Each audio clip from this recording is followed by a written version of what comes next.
Okie dokie, this is the Lyginus. This is one of the battles that Alexander has to undertake at the beginning of his reign to solidify his control over the Macedonian hinterlands.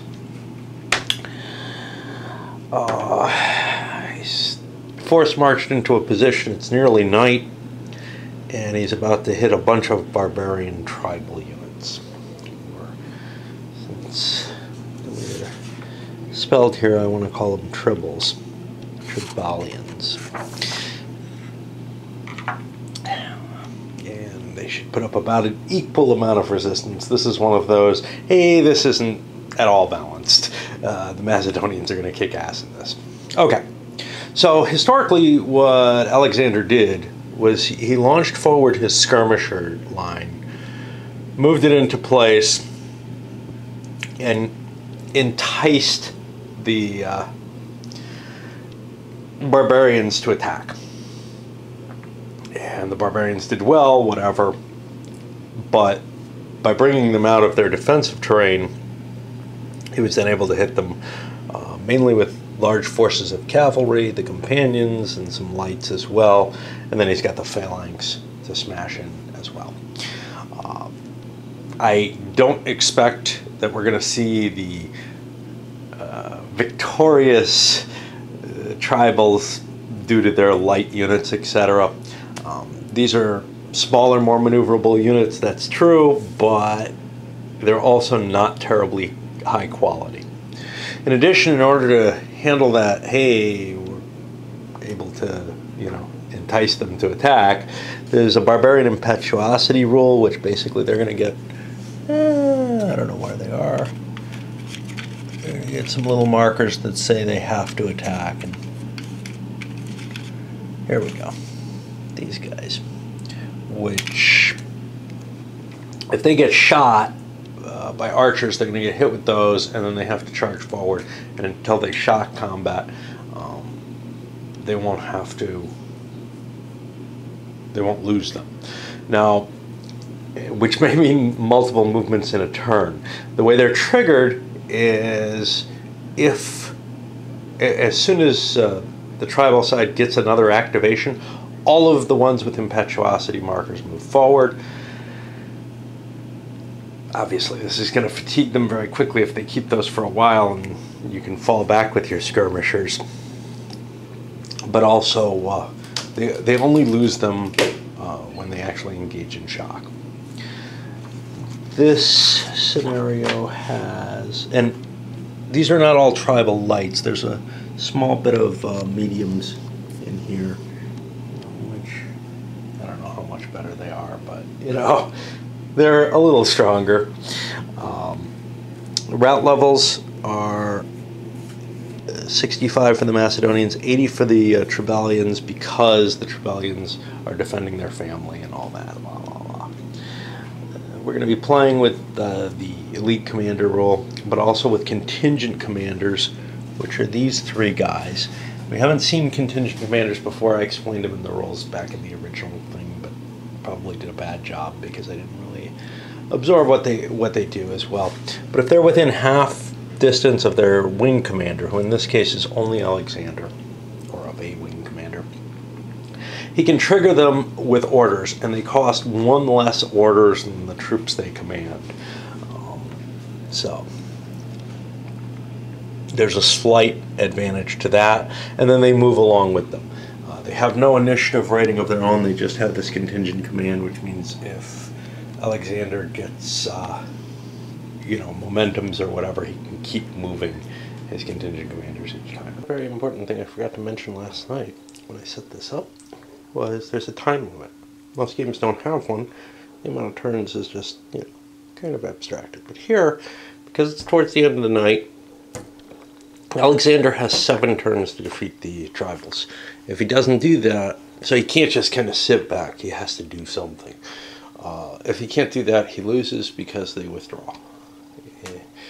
And continue to be a problem. I don't know how much I got out of that contingent commander rule, because to move these guys costs you the additional point. So basically, I'm able to move some things up, but the pacists, I don't know if I would necessarily want it to move them in any particular way. I use my elite initiative so that I can kind of force actions on the barbarians. In this case, hey, they have to activate one of their wings first. So I sent my skirmishers forward in the center. They only got one hit, so there's only one impetuous attack going to happen. But it's going to happen kind of far away from everything else. This river is uncrossable, by the way. Only one unit forced to, and in fact even capable of attacking in this first turn. We had a little engagement here. Those skirmishers are actually pretty high quality, so they held up fairly well there somehow. Other than that, a little bit of filling in the line. This guy moved up to the front, I'm not quite sure. And then I put a couple of guys in column to try to fill in here, because I can sweep down if I can pull the Macedonians into my center, which looks like it might be happening. Now we have only one tribal left. This guy over here, who's the army commander. I don't know what his name is. Sisyphus or something like that. Semiramis, something like that. Where he probably doesn't want to break the front of the formation, but on the other hand, why not? There's a couple of easy shots in front of him, so he may actually advance, because unlike these other guys, he's not sitting on any good terrain. And he can always backpedal, I guess. And then, at least from the phalanxes, unless they charge. But before we do that, we have to move this Fearless, who's got to figure out what he's going to do with his forces. Now the skirmishers are getting a little bit more effective, because we had somebody charging and actually somebody moving forward. So they started withdrawing. Now, we'll talk about that in a moment, but we've got one guy kind of chasing them out here. All I've got left to move after that is Alexander's remaining two activations. Now, here's what's weird. I may have mentioned this at another point, but there seems to be a discrepancy in the rules. The ordering here, this is the effects of withdrawing, and then at the conclusion of withdrawal, a withdrawing unit must undergo an immediate TQ check. If the die roll is higher than the TQ, the unit suffers a 1-point cohesion penalty, including the units accepted in number 1. Now, the exception in number 1 is skirmishers, cav, and elephants don't take this penalty. Over here, skirmishers approached from the rear get a penalty as well. But then under the skirmishers, it's themselves rule, and I'm going to use this. They may orderly withdraw. The only time skirmishers suffer a cohesion penalty when withdrawing is after first being approached in the rear. I'm going to take that as the controlling rule here, but there is a little bit of clash between the way those are worded. And I could see very well flipping to here, expecting to see the skirmisher one. It would require more words to fill that out. I'm a little surprised at this point, at this stage in the system, that, and this is not the most modern, but that hasn't been nailed down as much as it has, especially by Mark Herman, who's very good at doing that kind of thing. Personally, I'm happy enough with this, but there is a jumbled and confused quality to the GBOH rules in general, and this is, one of the aspects of it. And it's one of the reasons the game's so hard, and I'm not sure that they can be terribly streamlined and improved and clarified all at once. It's kind of like, yeah, you could probably streamline them and organize them a little better, but if you want to nail everything down, well, first of all, I'm not even sure you can streamline and organize them without bloating them already. But if you want to nail everything down, you're really going to get some bloat here to the rule book. And it's not a small rule book. It's not a huge one. But it would be a very, very, a much thicker rule book, I think, if everything tried to be nailed down. Anyway, we got the line filling out here. And now the real question is, hey, what does Alexander want to do with his remaining activations? At the end of the first turn, you can see the tribal line hasn't been that significantly disrupted. We have one unit running out here, a couple more that are going to be coming, but, they basically chase the skirmishers back. I used the Alexander's additional initiatives to try to engage some more, shoot up some more, for whatever that effect had. And also to disengage, because these have the harassment and dispersal capability, which is termed something else, but I assume that's what it means. In the zone of control, it's termed as what? Close volley missile capability. Well, the rule refers to HD and D or whatever, and it may just be a nomenclature thing in terms of the editing not keeping up with a change at some point or another, and that may have been corrected in later versions, or the later version of the game.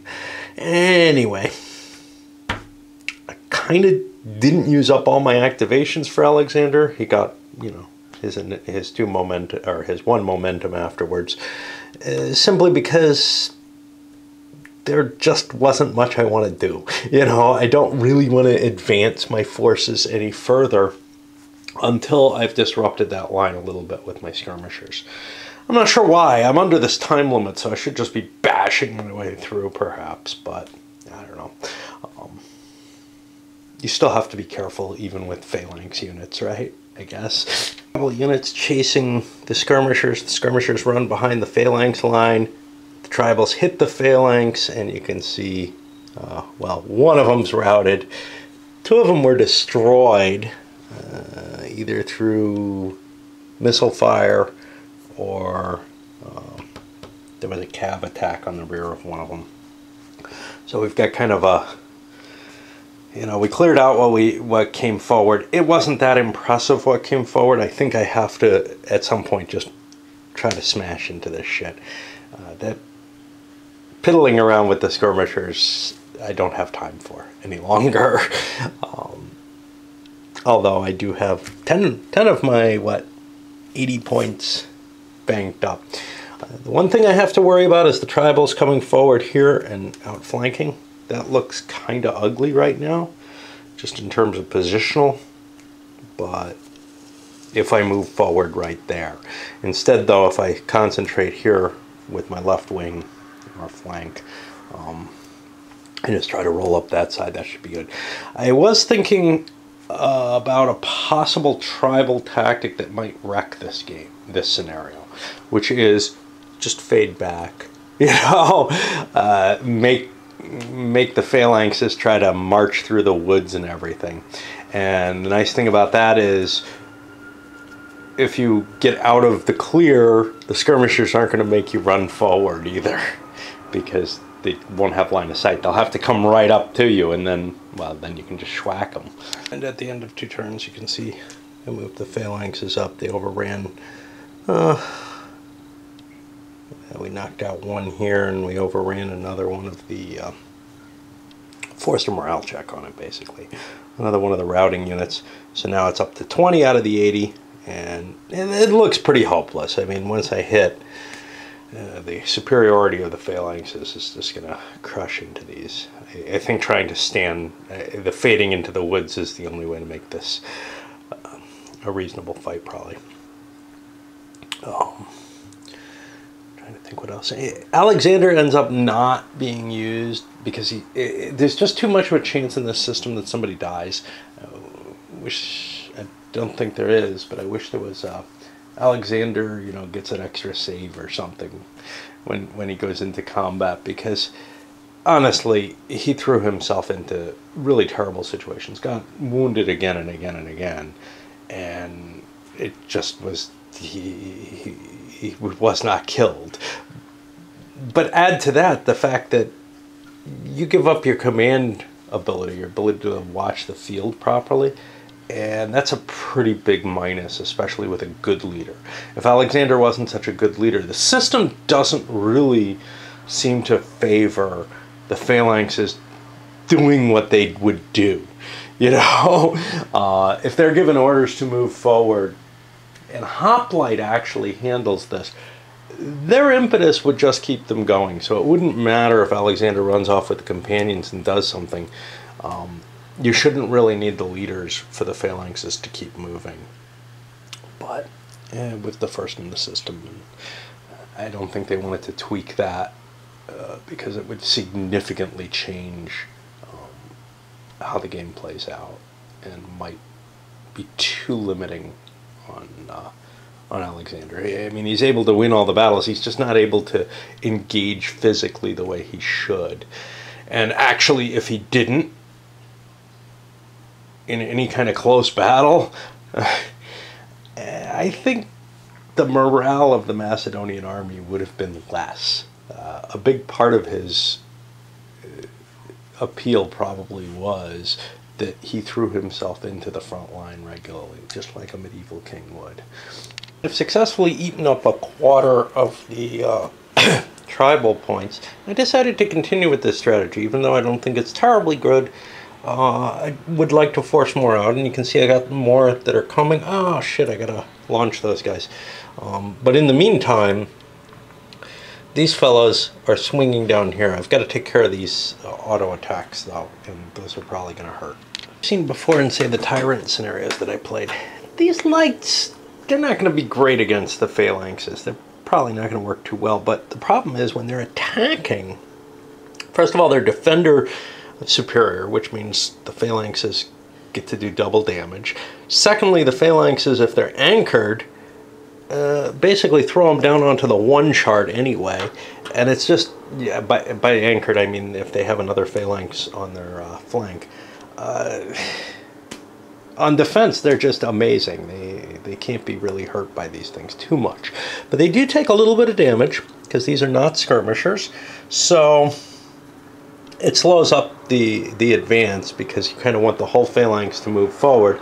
There might be a point where it's worth moving forward anyway. Remember, these things have a fair amount of resilience once they hit in battle because, like the hoplites, they get the saving throws when they actually do break. Alexander continues to play this out more cautiously than probably he should.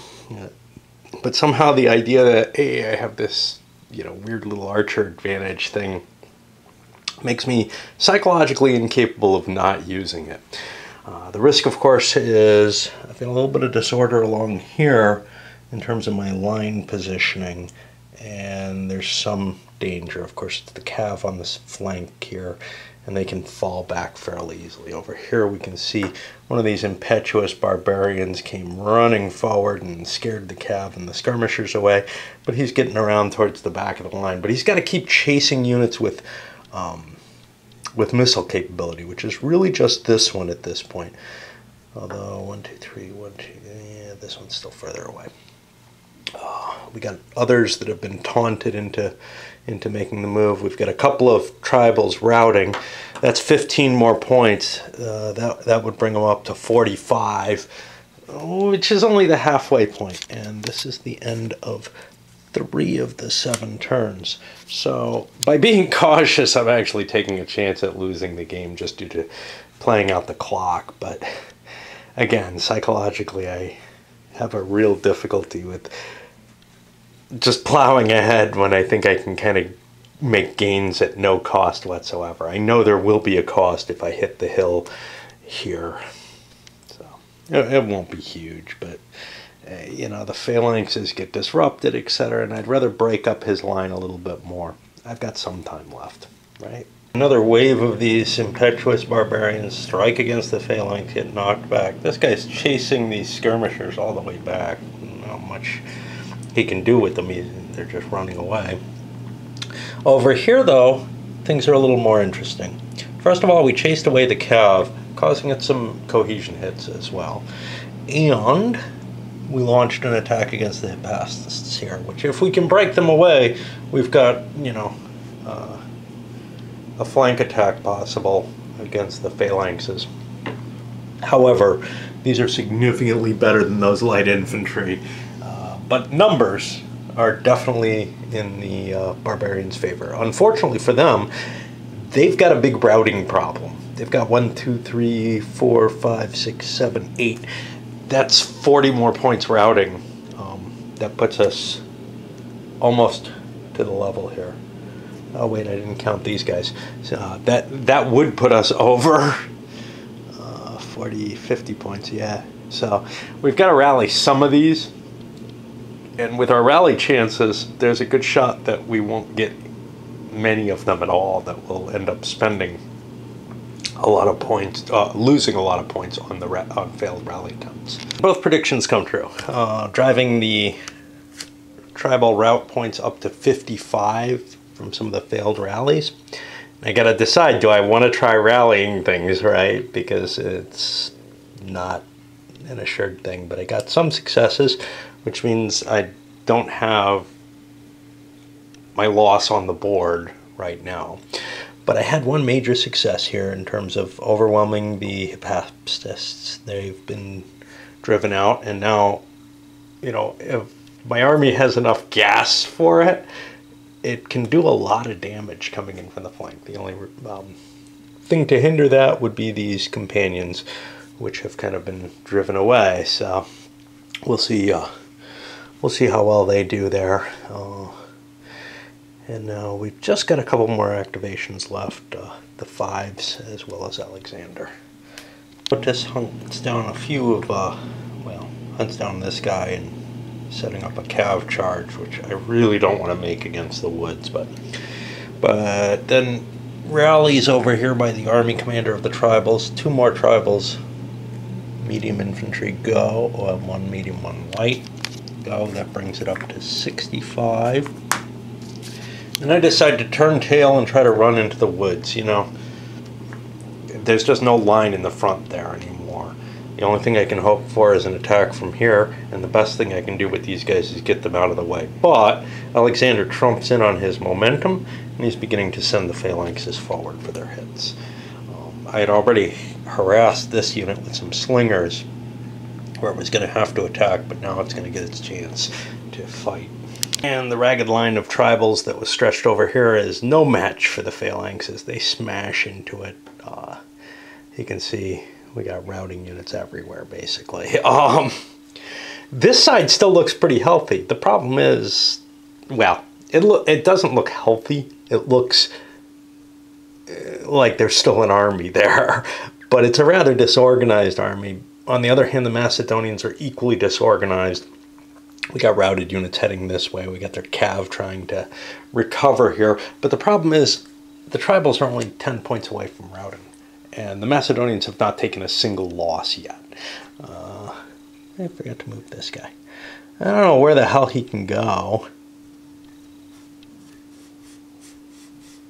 Just run him somewhere. I don't know.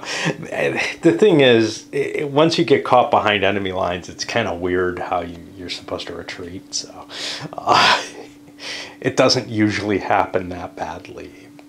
But there's basically no path anywhere else.